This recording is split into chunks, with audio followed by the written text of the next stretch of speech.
And this committee has summoned the Honorable.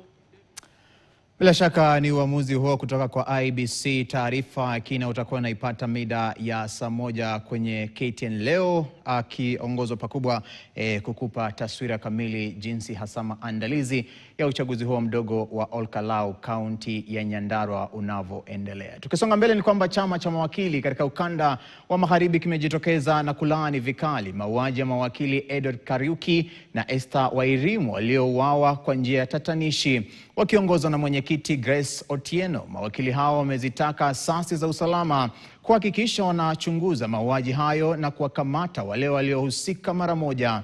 Aidha, walisema sauti zao zimechoka kuitisha usalama wao mara kwa mara, huku wakitoa changamoto kwa idara za usalama kuhakikishia usalama wao wanapoendelea na kazi zao.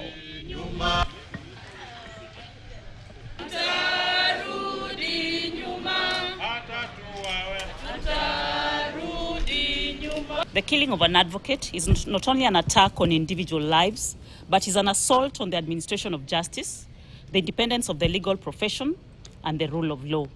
Every advocate is entitled to live and practice their profession free of violence, intimidation, and fear. The Law Society of Kenya, Kisumu chapter in particular, unequivocally condemns these heinous acts and demands swift, impartial, independent and transparent investigations. Those responsible, whether as perpetrators, accomplices or masterminds, must be identified, apprehended and prosecuted in accordance with the law. Today we stand here as members of the Law Society to remind the government that it is their constitutional duty to protect every human life in this country.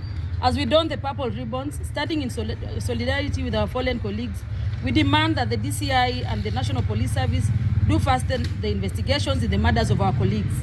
We are tired of making statements and calling for media briefs. Today we demand for action, we demand for justice, and we demand for security for all the citizens of this country.